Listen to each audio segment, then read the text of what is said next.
foes been asking for me on the road from the west to the east. Way up, I might never come down, cause the coast racking up the flame out. So high, I might never come down, so what, this is my lifestyle. Wait a minute, work hard for the car, so that's why it's all tinted. Wait a minute, had a real late night, woke up with my head spinning out in Nashville. It's been mad real, I need sunglasses, I need Advil. I like fake moves, and my cash real. I like first place, you're in last still. Fast lane when I pass in the street, bag of money in the passenger seat. Simcoe's been asking for me on the road from the west to the east. Way up, I might never come down, cause the coast racking up the flame out. So high, I might never come down, so what, this is my lifestyle. Look, pocket rocket in my pocket, please don't make me pop it. All these boys just wanna copy the style, tell them stop it, whoa. This my destiny, feeling like Latoya, like it found me my Beyonce, and she shotgun in the cockpit. Grinding with the team, making C-notes. In my pocket still full of green, call it CeeLo. Alligator watch on me, Tim Tebow. And these haters love to watch me like Tebow. Look, I don't take L's, I just learn a lesson. Before I count the M's, always count my blessings. Look, I'm too short, never second guessing. Got some money, put up for the rain, so I'm never stressing. Fast lane when I pass in the street, bag of money in the passenger seat. Simcoe's been asking for me on the road from the west to the east. Way up, I might never come down, cause the coast racking up the flame out. So high, I might never come down, so what, this is my lifestyle. Fast lane when I pass in the street, bag of money in the passenger seat. Simcoe's been asking for me on the road from the west to the east. Way up, I might never come down, cause the coast racking up the flame out. So high, I might never come down, so what, this is my lifestyle.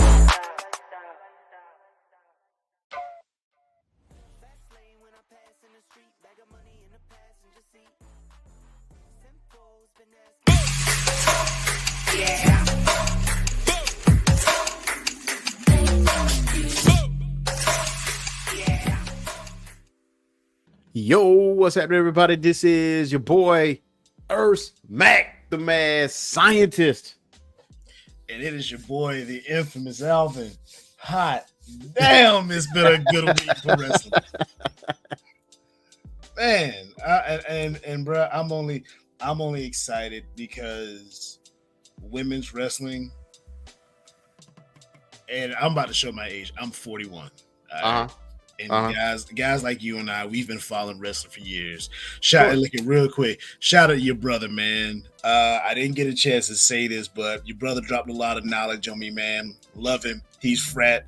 So shout out to your brother too, bro. But women's wrestling. Be right. Go ahead. Women's wrestling. Women's daggone wrestling. Women's wrestling, bro. That's all I need to say.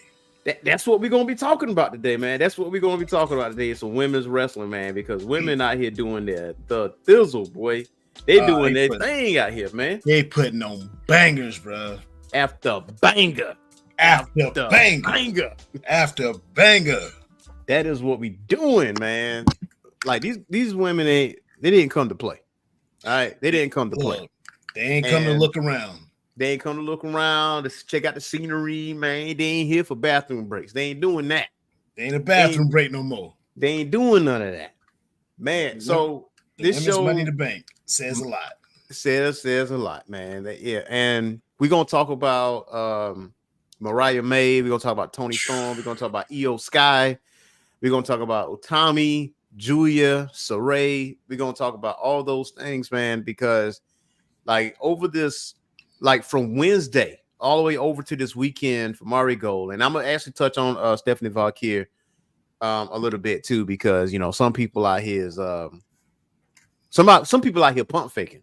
You know what I'm saying? Some folks a little greasy about that. They're a little greasy. You know what I'm saying? They pump faking out here, man. And, you know, I'm gonna get on my soapbox a little bit. But I know just like the thumbnail says, like Mariah May sends a clear message on AEW, and this like for the first time in a long time in my memory, like I may be forgetting something, but this is the first time where AEW actually ended on a cliffhanger. Like it actually ended where I don't even know what happened next week. Like, it makes me want to see what's going on next week versus this is a start to finish complete show. And that's like, all right, I'm gonna wait the next week. That kind of thing. Like, cliffhangers is what make TV. Cliffhangers is what give you ratings. So, and it took the women to do that. And we definitely gonna talk about that. But first, we gotta talk about the most recent signing of Stephanie Valkyrie, because she actually debuted during some house shows, right? And their WWE is highlighting her as like this next big thing. And that's what WWE does, because that's their advertising stick. You know what I'm saying? It's like, yo, you come over here, we will make you a superstar. Like, and they're gonna use examples. Look what we did with Ethan Page. We made him an NXT champion within a month or a month and a half. Barely. Or whatever. You know what I'm saying? So, so two things. First off, if you're not part of the Discord community page, just like that scroller said, just like the ticker says, join our Discord. You understand? Join our Discord. We no longer have the Facebook group page. We have a Discord server where we talk about anime, we talk about pro wrestling, we talk about comics, we talk about video games, we talk about TV shows, movies. Man, listen, we got a voice channel too, and really soon, we're gonna have what we call Fight Night. So, like with Fight Nights, we play some fighting games, have like a little tournament and stuff like that going on, or we might just play some games together. Like, I don't have to pay for y'all to play games, so that's another thing. So the server is, self-sustaining. So, and get to listen to some music along the way. If one of the staff members, which is at least one of us, is in the Discord server 24 hours. So you might hear some music along the way if you're in one of the voice channels. So, yesterday was some Eric B and Rakim. So where was I? some paid in full. You know what I mean? That's my boy right there, Rakim, man. Yes, sir. And that's why Geek Corner members out there, man. You could definitely be a part of that Discord server. It's free to join. And we also have like open dialogue and conversations, man. It just draws us closer to you guys. And second thing, with the Stephanie Valkyrie thing. So it's some people out here pump faking, Alvin, pretending like they know who she is. You know what I mean? Because, I'm in Twitter, and that, Twitter is like that small percentage. I can't view Twitter as like this big percentage of wrestling fans. Like that's just unreal. But these people like, who's Mercedes Moné facing? Who is this chick? Why is she here? Blah blah blah blah blah blah blah. Like they talking like cash cold trash. You know what I mean? And then right afterwards, she gets hired by WWE, and then she's a superstar, and this, that, and the third. Like, whoa, hold on. Like, you was out here saying you didn't know who she is, but now that she's magic, now that she's signed with WWE, you all of a sudden know who she is now. Like, she's a superstar and all this stuff. Like, you did extensive research. It's people like that. It's people like that, yo. And there's some people talking greasy too. There's like, yo, she used AEW to go to WWE, man. And not for nothing, Alvin. Not for nothing. I don't know the business logistics of what she did with CMLL, because she had some dates. She had some dates with CMLL. She had some dates with Rev Pro, and she was being advertised for Rev Pro. And she just basically, she dipped. And, some people saying she burning some bridges. I even said that. But, after I said that, I was like, maybe there's some stuff behind the scenes that's going on. But, like, how do you feel about some? Because I know you've seen some of the people in Twitter. Like, how do you feel about that? Like, how people like easily flipped once you sign with a specific company? Well, me personally, I'm gonna be honest, gonna be transparent. We here. Shout out to the viewers real quick. I'm gonna be extremely transparent. All right. I didn't know who Stephanie was until Forbidden Door. Yeah. Let me call it what it is. I'm not gonna be that guy that makes himself sound like he's a super wrestling expert. I'd be lying to you. I'd be lying to myself, and I'd be lying to the viewers.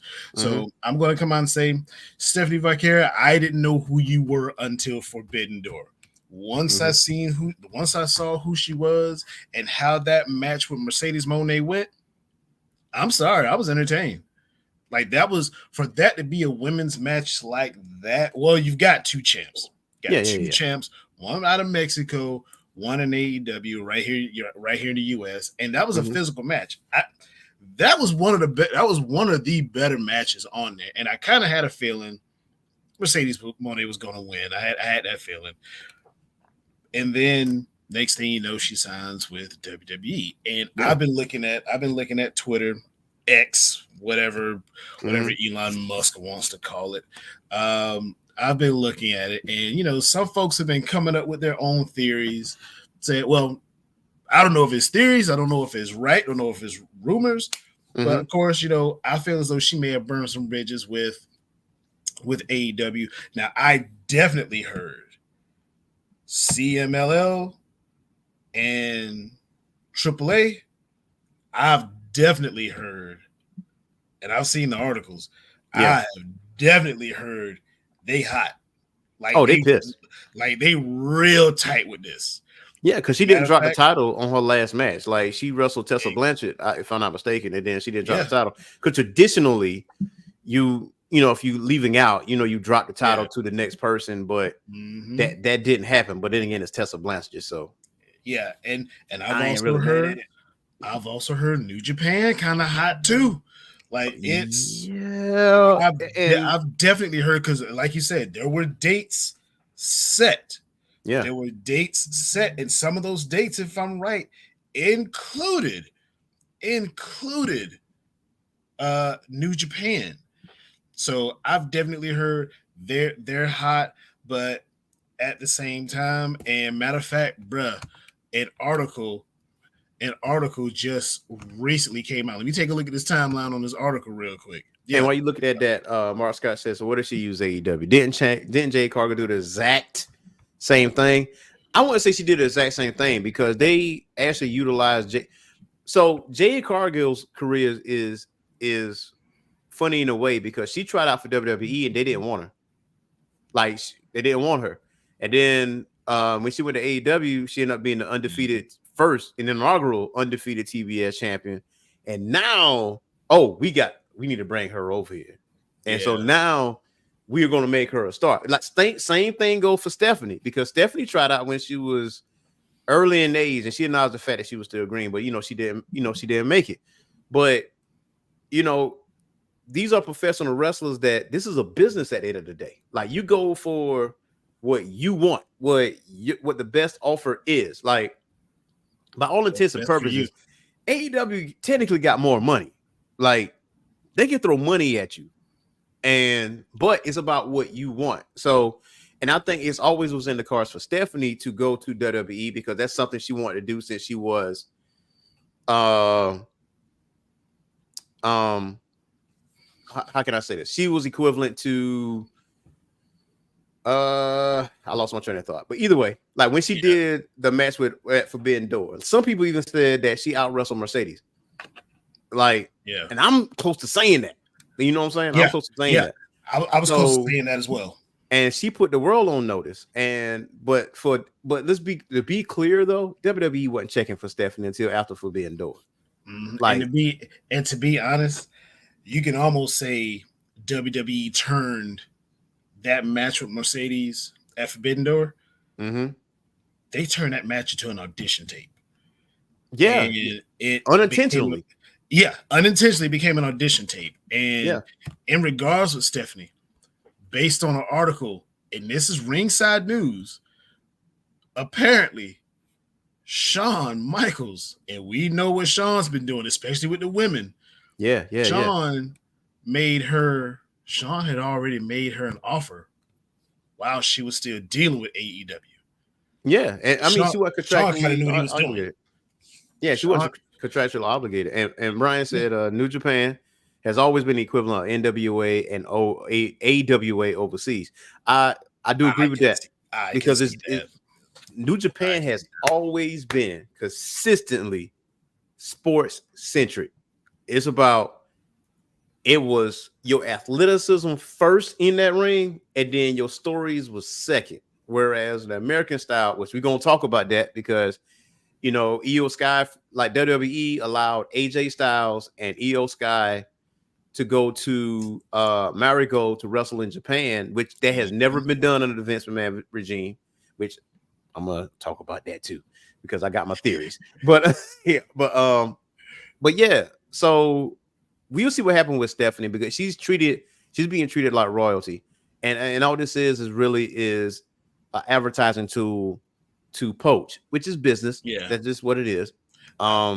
And that's not to say that AEW don't have a bloated women's roster, because they got a phenomenal women's roster. Ooh, this is probably one of the best rosters for the women I've ever seen. And real quick, just to add on to some of the so-called experts out there when it comes to Stephanie Vaquer, I think tribalism plays a part.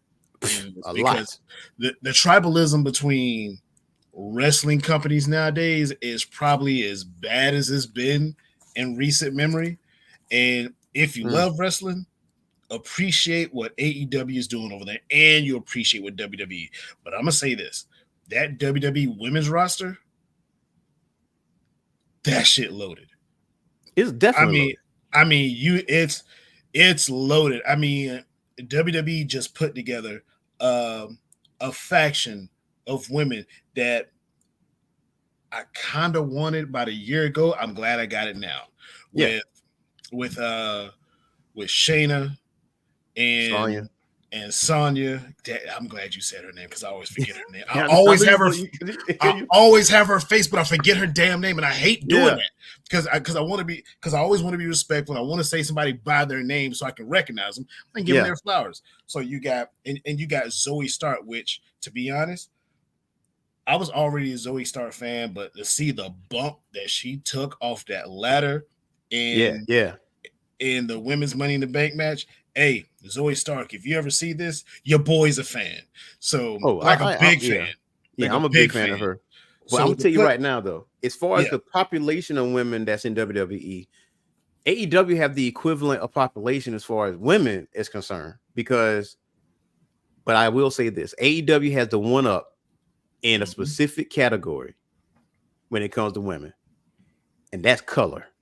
And what I mean by that is what we're going to talk about right now. And that is this situation right here between Toni Storm and Mariah May. Like this story right here, how long this story been going on, Al? It's been going on for a while, but the turn it took last week. About a year, right? Yeah. Because to be honest, I completely forgot when Mariah May showed up. Yeah. But when she did, and kudos to their creative back there, putting her with Timeless Toni Storm, because we anybody that's watched, if this is your first time viewing, me and E have raved about Timeless Toni Storm and the work that she's put in. Yeah. But who we didn't rave about was Mariah May. Mariah has put in some work Mariah May has absolutely put in work. Yeah. It is. I mean, and it's not like it's secretive that she's put in work. No. Mariah is, to me, I think she's good in the ring, and she was in there with Willow. Shout out to Willow real quick for the caution gear from when Owen was with Nation Domination. Shout out to Willow real quick. Shout out to Willow, man. And hold on now. The new Mexican champion, Willow. All right. Let's put some respect on the name out here. You know what I'm saying? Willow's getting gloves, boy. You know, she did her thing. She did her thing out here. But look here, let me give you some Arsenio real quick. Arsenio.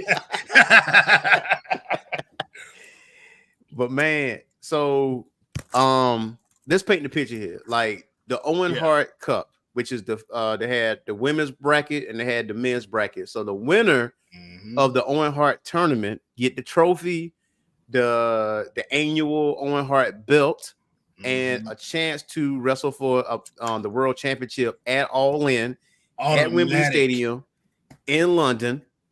And bro, so what's funny about it is Bryan Danielson and Hangman Page, they started the show basically, and they basically had the match. And I was like, oh, wait a minute, are they going to have the main event? So in my mind, everybody was thinking Tony gave Mariah May the shot put her in the Owen Hart Cup so she can potentially face Tony at All In, right? Everybody thinking Tony was going to turn on Mariah this whole time. We thinking Tony going to pull the trigger. Tony going to pull the trigger. That's what's going to happen. Bro, after they won the match, y'all, she walked up to the podium. She grabbed her belt. And next thing we yo, it was a wrap, dog. It was a wrap. It was a wrap. You see, it was a wrap. She got cracked over the face, bro. Like blood started streaming down Tony's face. She got her knot rocked, boy. Easily. Al, let me tell you, I was laying down, right? And I popped up. My mouth dropped open because I did not see that coming. Nobody saw that coming. And see, I missed it. And I finally watched it. Well, he messaged me. He was like, bruh. And I watched it. I said, oh boy, what the hell is going on? And then it was, let's say this, 3 players in this right here. Yeah. There was, what's his name? Luther taking a nut shot and then getting tossed and then getting his big ass tossed off the stage. He played that. And then of course Mariah May with a low-key Hogan-esque Bash at the Beach type of heel turn, because again, thought it was gonna be Tony Stormdropper. And then Tony, because we haven't seen Tony bleed in ever. I'm about to say it's been a while or ever. And the way Tony reacted, I mean, look at his face right here. Tony's bleeding, beat up a little bit. Tony put on that, hey, I'm hurt by what the hell is going on. My girl, who I just fought for her at Forbidden Door. Yes. She just fought for her. So to have this turn happen in just a couple weeks turnaround, I cannot wait, because Mariah May is going to speak on why she did it. She's gonna I can't wait. This is AEW episode 250. This is 250 episodes of AEW Dynamite, and she's gonna speak out, right? But for those that did not see Dynamite, like, she blasted Tony, obviously. You see the blood on her face, right? Busted and then she threw a man off the stage, through a table, and also pushed down one of the most beloved referees in AEW, in Aubrey. I forgot about that. Yes, pushed her down hard. Nobody puts their hands outside of what's my girl name? Aubrey. Yeah, I mean, nobody really puts their hands on Aubrey like that outside of Karen Jarrett. She's like the only one to really challenge Aubrey like that. But yeah, bro, I see. It's only 3 times that I've seen blood on women when it came to women's wrestling. That was Britt Baker and Thunder Rosa, AEW, the steel cage match. That was the match. That was the match of the year, by the way. That when Britt Baker bled, shit, that was the match of the year, and that was match of the year like the week after it happened. Yes, that one. Willow Nightingale and Ruby Soho, the tag team match, the tag team no disqualification match, and this scene right here. So this ain't even over yet, right? This is just beginning. Mariah continuously beat Tony with the belt, like a stepchild, like just repeatedly beat her, then like took the heel of her shoe and like straight kept bashing in her forehead, just kept digging in the forehead. And you know what that reminded me of? That reminded me of Magnum TA and Tully Blanchard at Starrcade, and it was an I Quit match. And that what it reminded me of, because Tony always have the shoe, and she always says watch for the shoe, right? And she had these long stiletto heels, and she took them heels and she started beating on Tony. And then that wasn't over. Mariah took her face and rubbed it across. Like rubbed it across Tony's face, right? And then you see Tony's blood on Mariah's cheek, and then you see her hold Tony up by her hair, and then this camera popped out, and it showed the marquee showing Mariah May versus Toni Storm at All In. Then they zoomed back into it, and then the show went off. Yeah, I was like, that was brilliant. That was brilliant, because I was shocked. That was great. I immediately jumped on Twitter, man, and I was like, yo, people talking about this thing, right? So now you got a blood feud now between Mariah May and Tony. Check this out. I'm about to blow your mind real quick. Toni Storm's character is a 1950s movie star, right? So it's always in black and white. Like anytime she's on TV, it's in black and white, right? Even when she's talking to someone, her side is black and white, and the other person is in color. But she got busted open last week. That red's gonna show, and it's in color now. Yeah. Do you think the old Toni Storm gonna come back, or some people even speculate that she gonna transition from 1950s Toni to like maybe 1970s, 1980s Toni, like Top Gun type deal? Oh, Technicolor. Oh, Technicolor, like she might do that. Technicolor Toni. Yeah, Technicolor Toni. So, but yeah, so I'm sitting there looking at this thing, and somebody was like, "Who would be?" Brian was like, "Who would be the female Booker T?" Athena. I would say Athena would be the female Booker T. Once she come back from injuries, she is the longest reigning Ring of Honor women's champion in history. But I'm very excited about the storyline now, because now this flipped on his head, because everybody thought Toni was going to be the one to turn heel, but it was Mariah that did it. And then on Twitter, not to ruin the story, but someone said that this is literally based off a movie, like a 1950s movie, like word for word, bar for bar. Obviously, in this current generation, who's seen that said movie, right? So we don't know what the heck is going on, but the person that saw this movie basically reenacted this storyline, but we don't know the ending of the storyline yet.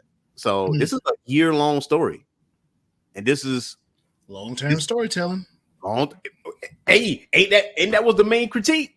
Long-term story. Look, see what wrestling is getting better at. Yeah, there's men's or women's. Yeah, we're starting to see a lot better long-term storytelling. Mm-hmm.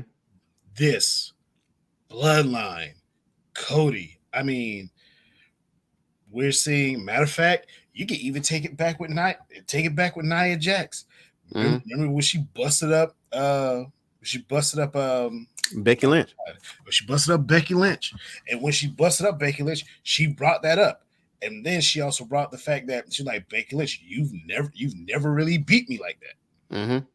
And then now she's even brought up. She was like, "Yo, I was fired. I had to have this double knee surgery and all of those stuff. Mm-hmm. I had to drop weight. I was criticized, and now she's the queen in the ring." So I mean, it's just the long-term storytelling that we've seen just this last year alone speaks volumes to where folks should stop doing the tribalism and freaking enjoy wrestling.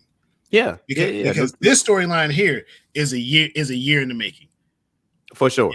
There's so much more that we still got All In to happen. Yeah.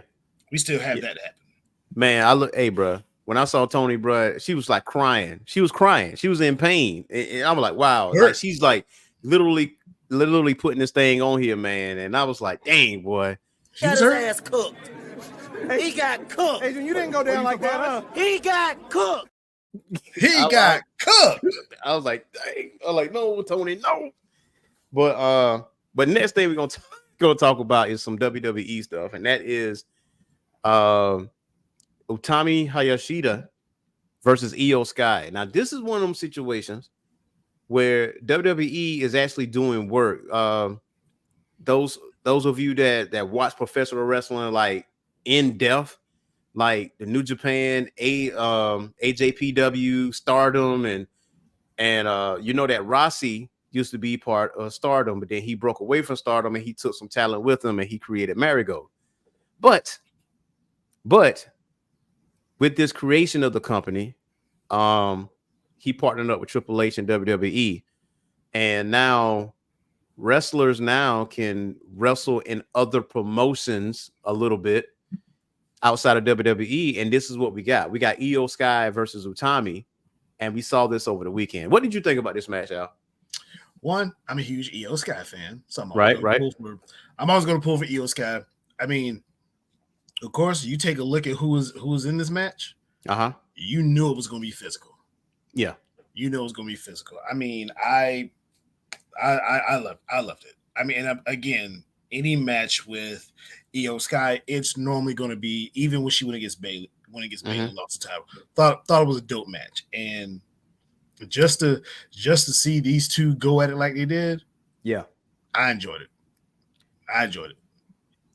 So, what people don't understand, if you're not familiar with Japanese style wrestling, like if you are a fan of the game, and you know it's like a niche thing, but with Japanese wrestling, it is strong style.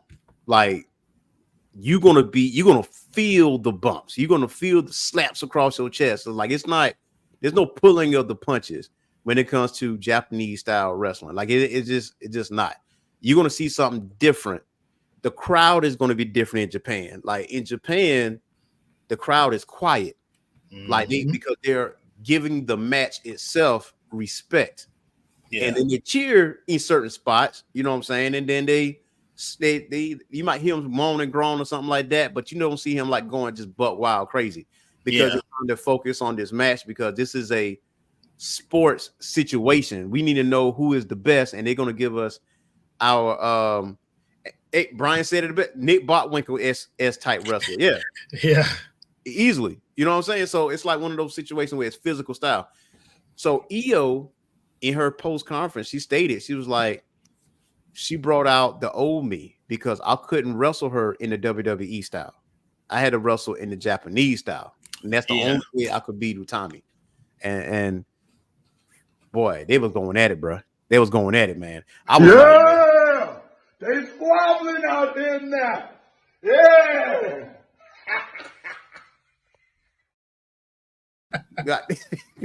Teach your man how to squabble. They squabbling out there, man. I was like, man, this is what's up right here. So they wrestled for like 30 minutes, bro. 30 minutes. 30 minutes. Now, from bell to bell, it wouldn't be 30 minutes, but it's close to 30. It's like maybe 25, 26. Yeah. So how do you feel about a match being that length of time? Because in Japan, you're going to get that style. See, we've only, I guess here in the US, we don't get that often. Mm-mm. So to actually see it, and me personally, I've only seen maybe just a few Iron Man matches here and there, because of course we're not going to get them all the time. But a 30-minute match, and they were battling for 30 minutes. I had no problem with it. Yeah, I had no problem with it at all. Nah, I didn't either. I mean, Iyo Sky, obviously she came out on top, and you know she acknowledged Utami, but man, that match was something, because that's something you don't typically like. We was given a gift, like we saw, like people that weren't familiar with Iyo Sky's game because they seen her in WWE, they know a specific style that she does. You should be familiar with her game now. You know what I'm saying? So, and if you want to see those style of matches, like those 20-minute, 30-minute matches, you will see those in AEW. Like, just you're gonna see them joints. You might get wrestling to a draw. Like we've seen that quite a few times in AEW, correct? Yeah. So, I'm glad to see Iyo Sky in this situation, though. I would like to see her more at Marigold. I know she's contracted with WWE.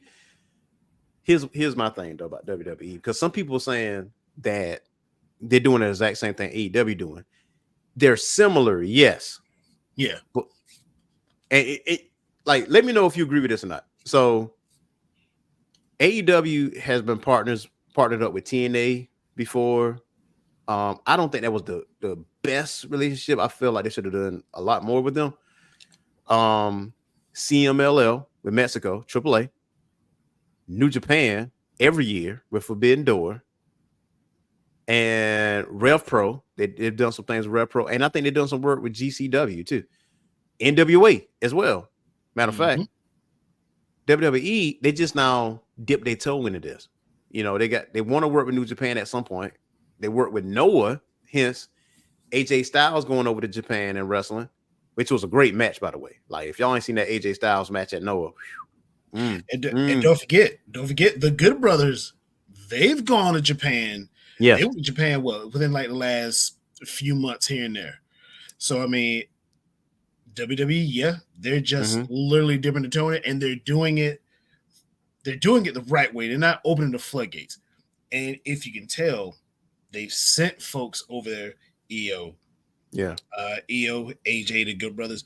They sent folks over there that are familiar with going over there and wrestling. Yeah, they sent them over. They're doing it the right way. So Triple H is probably sitting there like, if we're gonna do this, we're gonna get folks over there they've got experience wrestling in Japan. We're gonna do this right. Now, this is only the beginning of it, and of course, you're probably gonna see some Japanese wrestlers come over to WWE as well under contract. But when that time comes, like matter of fact, who else went over there as well? Oh my God, can't think. But yeah, I mean, this is actually, I think it's a good thing. This is a good thing. I'm half and half because I know WWE's been around for 30 plus years, right? And I'm gonna say something about New Japan in a minute. I feel like they're poaching. That's what they're doing. Yeah. I say once they finish doing what they're doing, they're gonna dip. Now think about the people that they picked up. They got Julia, right? Who she's part of Marigold, right? But she wrestled, but you're gonna jump into that too because this is Julia, right? Julia was one of the hottest free agents that was out, but Rossi and Tony Khan didn't get along so well because Tony was trying to work with Stardom, but Rossi was the blocker, allegedly. You know? Yeah. So since Rossi was gone, now you see Stardom people coming over to wrestle, right? But now Julia's going to WWE because she got a taste of that crowd at NXT and how people was like cheering for her, and it was a wrap. It was a wrap for her. Like it was a done deal. Signed, sealed, and delivered. And Brian said they focus on technique and high energy. They do. Yeah, absolutely. So with Julia, they grab Julia, right? They might bring Saray back, right? So they grab Stephanie Valkyrie, right? TNA is benefiting. They sold out Slammiversary. Like Slammiversary sold out. So it's not like it's a one-sided thing with WWE partnering up with these other wrestling companies because they are like Marigold got tickets sold. TNA Slammiversary is sold out, right? So that's a benefit. But I will tell you this though: once those contracts end, they grab the wrestlers that they want. Why you need to work with TNA anymore? We got what we got out of you. Yeah. So that's the difference between what AEW is doing and what WWE is doing. But as a wrestler and as a performer, you do what's best for you because it's your life. It's your money. You know what I'm saying?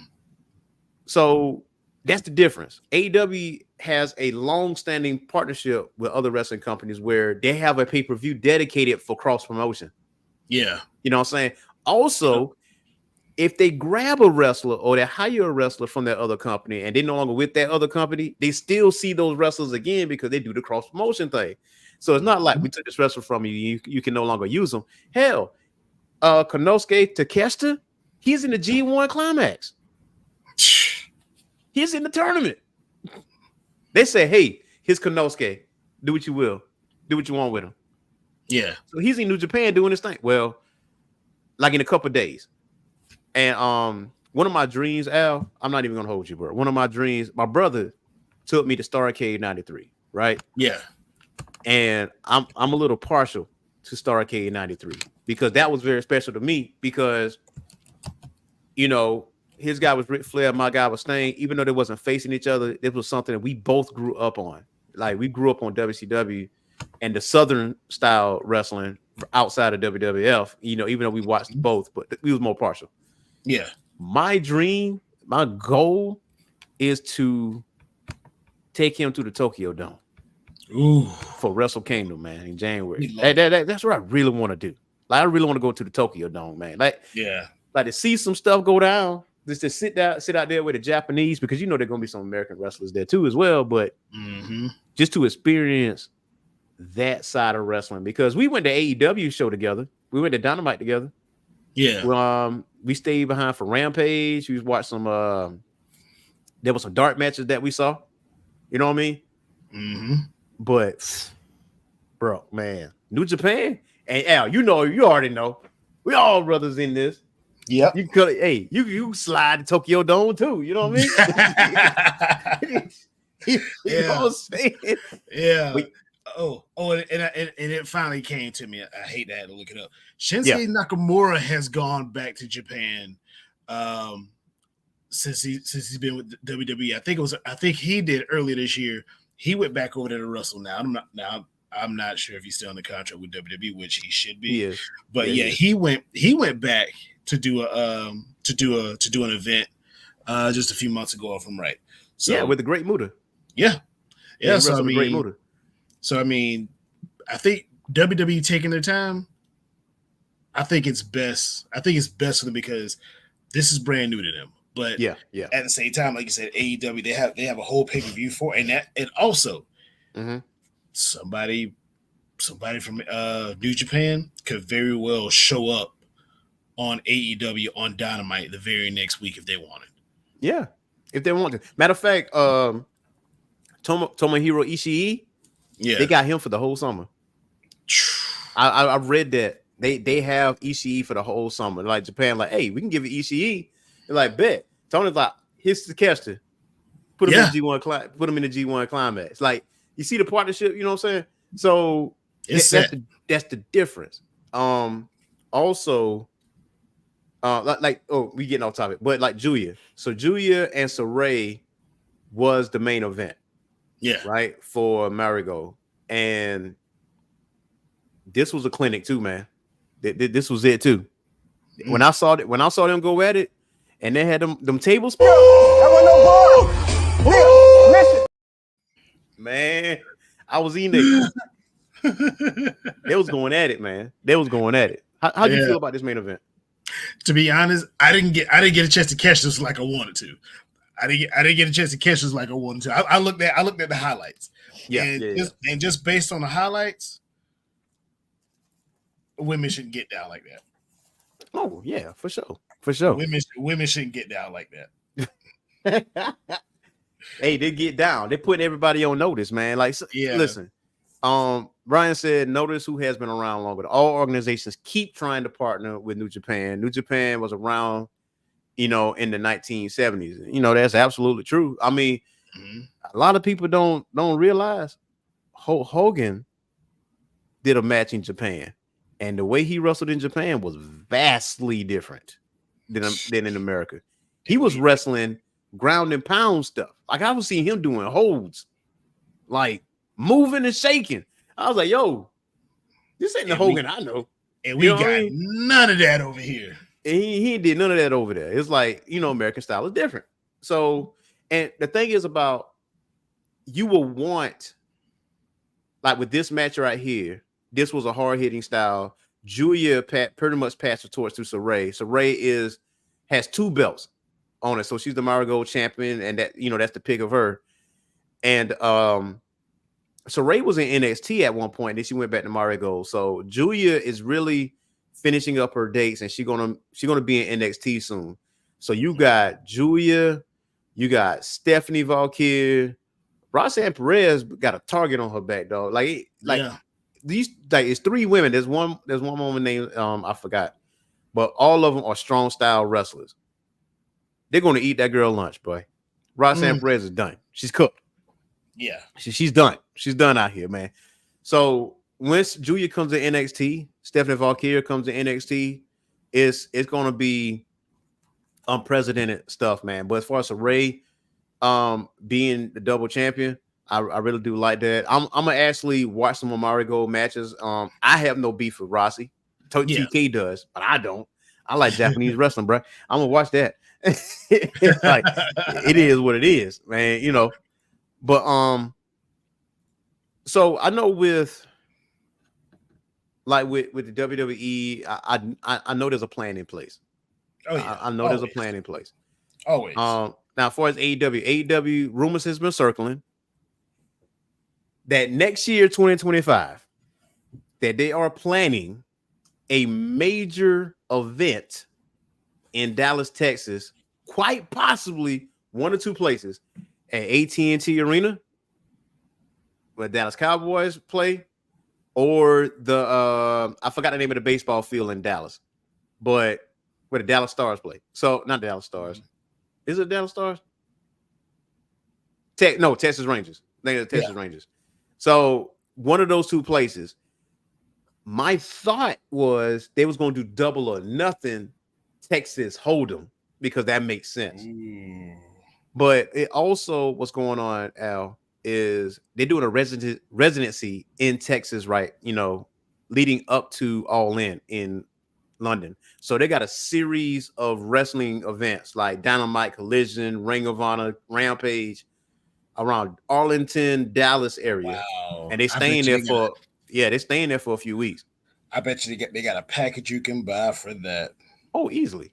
And then you know what? You know the Von Erich's going to be there. Oh yeah, that's the stopping ground. Yeah. You know Kevin Von Erich and his two boys going to be there. I was about to say they're going to capitalize on that. I was about to say when you mentioned Von Erich, this ain't even disrespectful. I'm about to say which one or ones, because I know last time I checked, his boys were his sons were wrestling, and I know he's got a niece that was wrestling, but and I didn't know if the sons were still wrestling or not, but because I know they were in the Iron Claw. For anybody if anybody that ain't watched the Iron Claw yet, good movie. I felt like they could have dove a little bit more into Kerry, because Kerry was that dude. If any of y'all, if y'all have never had a chance to watch a Kerry Von Erich match, and I was one of those guys, didn't know his foot was gone as good as he was. Yeah, folks, watch a Kerry Von Erich match. There's a Survivor Series. This Joker, he gets eliminated, but he went the hell off before he got eliminated. For sure. But yeah, I'm pretty sure the Von Erichs they'll probably be there because again, it's their stopping ground, and they'll even zero in on them while they're there. Yeah, I think they're going to finally give them a contract because they have wrestled for Tony Khan quite a few times actually. Yeah, and there have been talks about contract negotiations with the Von Erich brothers, about possibly joining either WWE or AEW. I mean, they definitely got some reps in AEW. So, and one thing for sure, just like Triple H, I think that's why I like this competition between Tony Khan and Triple H. Triple H is a huge pro wrestling fan. Obviously, he's a pro wrestler, but obviously his mentor is Ric Flair. So, he looked at Japanese style wrestling, like he looking at these things, right? That's why he's doing partnerships and stuff like that. Tony Khan is a wrestling historian. You can give him a year and a month, and he can tell you what match took place on that year, month, and date. Yeah. Like he knows that stuff. Like there's wrestlers that they even attest to that. And like, yeah, Tony Khan is a madman when it comes to wrestling history. Like we can just bust out a day and he'll tell us what match took place. And see, when you take a look at Tony Khan, he's that geek that probably never missed a week of wrestling. Nope. And he's the kind of guy that if Eric Bischoff would have had him in another lifetime, if Eric Bischoff would have had a Tony Khan. Yeah. WCW would still be here because you already got Eric Bischoff. But now you've got a wrestling head that loves wrestling. He loves the art of it. Of course, he likes the money that Eric Bischoff is bringing in. He's not thinking about any other show. He's only thinking about wrestling.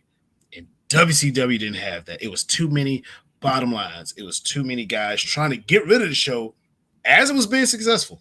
Yes.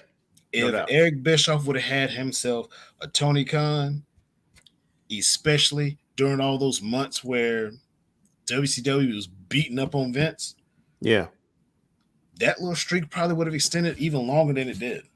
Bro, man, Bischoff's a hater now. So it's like everywhere you turn on Twitter, man, he's saying something but TK doing wrong and this, that, and the third, and yada, yada, yada, yada. I was like, I'm with him with the whole WCW situation. I'm with him with that. Yeah. Like I side with him on certain things, you know what I'm saying? What he had to do, what he had to go through. But man, bro, like TK got a deal with AEW has a deal coming up with Warner Brothers Discovery. The Yeah. NBA is getting offers from NBC. I think it's a couple billion or something like that. And NBA was with TNT. So the WNBA, they got a little deal on the way now with ESPN. Right. So NBA might leave TNT. There's a possibility. TNT can offer money, right? But if NBA do leave, then that also leaves a gaping hole for Warner Brothers Discovery to fill, and that's AEW right there, right? Yep. Because even if NBA stays, they're still going to put AEW there too. Then you got the potential streaming rights deal, with HBO, and maybe streaming pay-per-views and stuff like that. Who knows? And then there's talks about on a major event going on in Dallas. So next year, I'm thinking it's double or nothing. Everybody's saying it's all in. This is like one of them situations where you try all in the U.S. arena because the goalposts keep getting moved. You know what I'm saying? Yeah. Like, correct me if I'm wrong, Al. AEW holds the record for wrestling attendance at 82,000 people in the building for a single night. So, but the goalpost got moved further. It's like, oh, that was overseas. What about a U.S. arena? Like, but just before that though, they couldn't sell nothing over there. They wasn't gonna do nothing over there. But you broke a record though. And then my thing is whether you like. I feel like you should be a fan of both companies because each company delivers something different. Yeah. I am highly entertained by Jey Uso, Rhea Ripley, and Dom. So I really want to see where that goes. Yeah. I really want to see where that goes. Jay was like, "Hey, yo, I heard Rhea sang with Uso." He's like, "Yo, I just want to holler." Yeah. what got me? He hit it with that Friday after next line. Till I said, like, yo, so there was a video, right? So they was interviewing random people about their team Liv or team Rhea, right?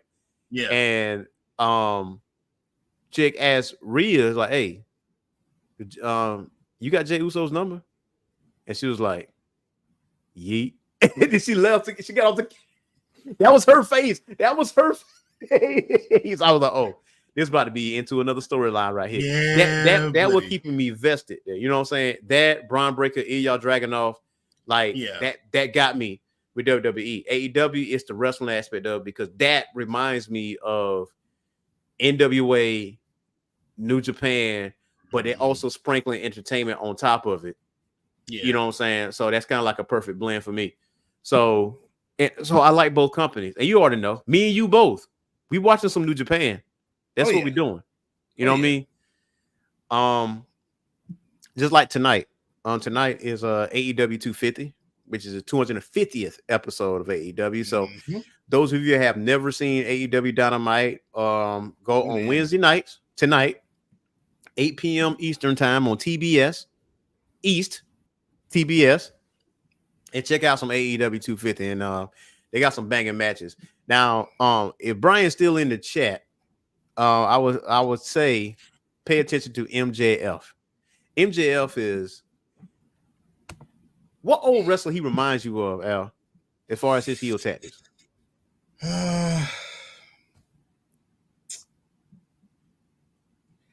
I would say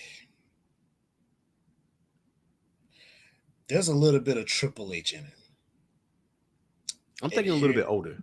And here's why. And I'm gonna say, and the reason I'm gonna say Triple H, at least for now, before I go back even further, Triple H set up Stone Cold Steve Austin to get hit by a car. Yeah. Like that was like the cerebral assassin was diabolical. Yeah, he definitely was. Like when he jumped on Sean, and Sean was all beat up. Like, it was you, Hunter. His best friend, and he justified it. Triple H like, you damn right I did. Yeah, I'll do it again. He justified it. He dropped Randy Orton when Randy Orton became world champion for the first time. He gave the thumbs down to him, and Batista dropped him. Yeah, like who's your heel that that you think MJF is? I think he's a mix. I think he is a mix of Triple H, Ric Flair, and Freddie Blassie. Ooh, classy Freddie Blassie. That's what I think he's right. He doesn't care. Oh, no. You know what I mean? Even when they autograph signings, he still pisses you off. I mean, for a period last year, he was like a baby face and everybody loved him. And then he did something nefarious, a couple weeks ago. He was like, when I left, when I was injured, y'all turned on me. Y'all was cheering for this mofo over here. Like, what about me? Like, I'm the one. Like, because nobody's on the level of the devil. That's his thing, Yeah. I'm the scumbag here. You know what I'm saying? But he does remind me of those three people put together. Like, he has the brutality of Triple H. He has the charisma of Ric Flair in a way, but he's not like overly charismatic. Like, his mic skills is great. Yeah. And Freddie Blassie is like, he does dirty stuff. Like, he poke you in the eye, kick you between the legs. You know, Ric Flair did some of that same junk. Same stuff. Hit you in the face with a ring because he got that Dynamite diamond ring. Pop you in the face with it, and then tucking in his trunks. Yeah. Like ain't nothing happened. And then he can wrestle. Can wrestle. That's the other thing. So it's the evolution that MJF continues to go through. Like, we've seen him as a heel. We've seen him as a face. Now he's just this heel MJF is more cold and more calculating now. It's more of an emotional heel because he say, yo, I open myself to y'all. Yeah. I got hurt. It was like y'all forgot about me. And now, F all y'all. Pretty much. It's about me now. And then now he's got a superstar, a champion, as in Will Ospreay after him. Yeah. And it's not like he's ducking from Ospreay. No, he's not ducking. He said, I'm about to eliminate everybody that you love. That he told the crowd that everybody that you love to adore, I'm going to show you why they ain't on the level of the devil. I'm going to show you why they ain't on my level. And I'm going to take them all out. Yep. And I'm the one who's going to do it. So it's like, man, but it's overall though, man, I think right now, WWE and AEW is popping off on all cylinders and what they're doing. Especially with Triple H running WWE. Like, I feel like as a professional wrestler, you can't go wrong either way. Whatever decision that you make or where you want to go, it's not a bad decision. You know what I'm saying? You might have want someone to join one company over the other to end up joining the other company. Yeah. And I understand that part of it. It's like losing your draft pick. That's basically what it is. Exactly what it is. But honestly and truly, like, to be real, if it wasn't for AEW, we wouldn't see none of this. Like, none of it. Like, you know what I'm saying? Basically, AEW, they put that needle on the record. Yeah. They put the needle on the record, and they kind of forced WWE's hand in improving the product. Yeah. And not only did WWE have to get their product together, but we saw the same thing out of AEW as well. Yeah. They had improved their product. So it basically, AEW started it, WWE's adding to it, and now they're just popping off. They're popping off. So they're popping off. That's what they need to do. And people was looking at attendance numbers of AEW. Like, you got some jackasses that come to the show and like film this side of the arena, which is like the hard cam side, which nobody hardly sits on that side anyway. Like, they do that, or they go to a WWE show and they do the same thing over there. It's like, bro, like, did you go to film seats or you go to watch this show? Like, you spend your hard-earned money for that, because WWE tickets is expensive. Let's keep that apart. Yeah, they're waiting because I bought a front row ticket years ago. Vicky Guerrero was managing Dolph Ziggler the last time I went. And I had a front row seat. I mean, when I mean front row, I mean as they're walking up front row. Yeah. And that ticket must have been $1.15. $1.15. You ain't getting that. You ain't getting that now. Bro, you better plan a whole year in advance if you're trying to go to WrestleMania, dog. That is they almost to the point of Super Bowl tickets. They're almost there. Oh yeah. You know what I'm saying? Oh, yeah. I think because I think this year's WrestleMania is going to be in Vegas, if I am mistaken. And them tickets going to be stupid. SummerSlam was in Ford Field last year. I was going to take the kid. So I was like, yo, you know, me and Naeem were like, yo, let's go. Because, you know, last time we was at Ford Field, you know, Detroit played Cincinnati. We whooped the ass. But but I'm like, okay, SummerSlam tickets shouldn't be that expensive, right? The same row that we was in, I think it was like $200 a pop. $200 a pop, right? Nosebleeds, like you talking. Well, it's really no nosebleeds at Ford Field because it's like domed out, and that's like the good part of that. Yeah, but man, we was like, nah, and I was like, and I told myself, I'm like, man, ain't match is good enough for me to sit here and spend this kind of money on it. I'm telling you, I ain't doing that. I ain't doing that, bro. Me and the wife, we went to Jacksonville. Yeah, and of course, you know, that was like their last show before they got back on the road. I think those tickets cost us like what, $70-$80 a pop. So I mean, AEW is still affordable, but WWE just to catch Raw or something, you know, especially if you like, yo, we go get the front row. Yeah, you coming out of pockets, $1.50 maybe per head. For sure. Head. Ah, man, but check it, y'all. This is our show for today, man, because you know, tonight. This is AEW 250, man. If you have not watched AEW Dynamite, I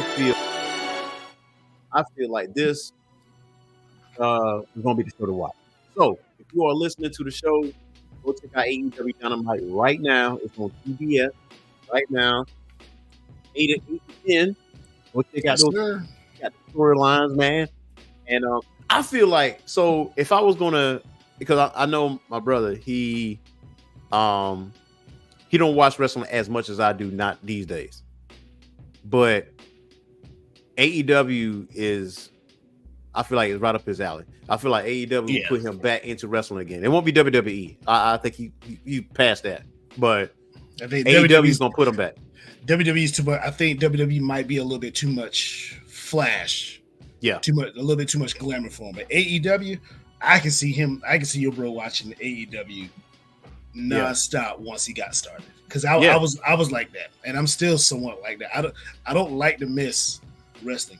Monday night, let's see, Monday Raw, Tuesday NXT, Wednesday Dynamite, Thursday a break, Friday Collision. My bad. Rampage. Saturday Collision.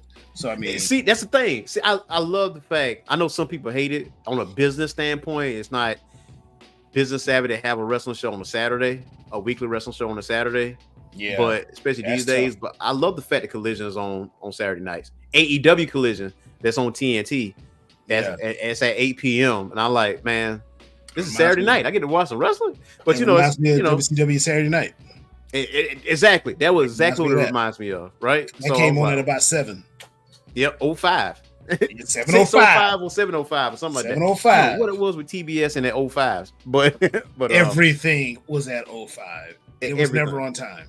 Never. At all. It's not at 707.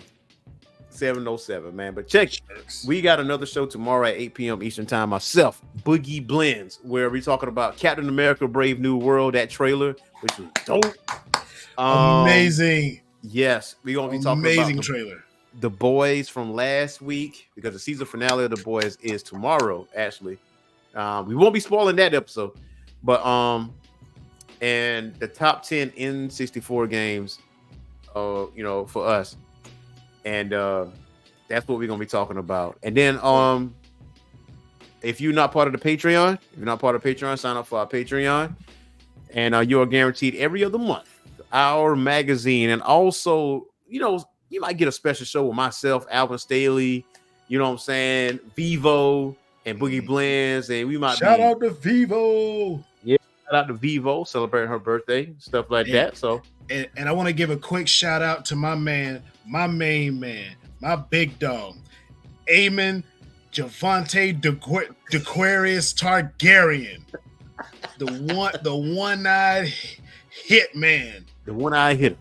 Mess with him, he'll make you go see Uncle Charles, y'all. Hip hop heads, you better watch some Bubble Sons and Harmony. But y'all mess with Eamon Javante DeQuarius Targaryen. Hey, what Eamon say? What Eamon say? If you're grown enough to talk back, you're grown enough to get fucked up. Look here, male or female, kid or grown adult, family member, he don't care. Everybody, look, you mess with Eamon, you get jobbed, you catch work. You catch work. Hey, yo, like, okay, again, before we get out of here, like a little House of the Dragon thing. Like, you remember when Aegon was talking that noise at the council meeting, the King's council meeting, and everybody looking at this man like he was stupid.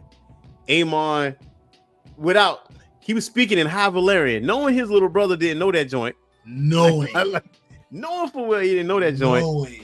In a matter of speaking, like he said it so. Shut up, bitch! That's what he told him. He told him that. He's like, yeah, I got you. When we get on the battlefield, you're gonna have a sudden accident. Yeah. That's what happened to that man. Go have a real shortcoming. That's a real shortcoming, man. Game of Thrones is crazy. It's wild, man. Like, dang, dog, to your own brother. Your flesh and blood. Look at it. You could be blood. You could be blood or water. You're catching word from Aemon Targaryen.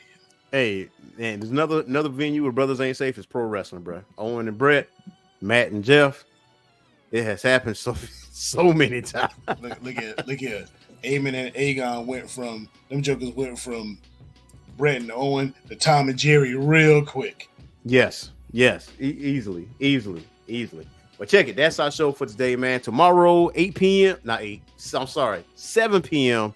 Eastern Time. Boogie Blends and myself as we talking some news, movie news, TV news, and also our top 10 list. And next week, you already know what it is. Infamous Al Saylor. We're gonna give our top 10 wrestling video games of all time, man. We gotta give them something. You know. So that's it. Until next time, y'all. AEW Dynamite tonight. TBS. Peace. Be famous or be infamous. Be damn good at both.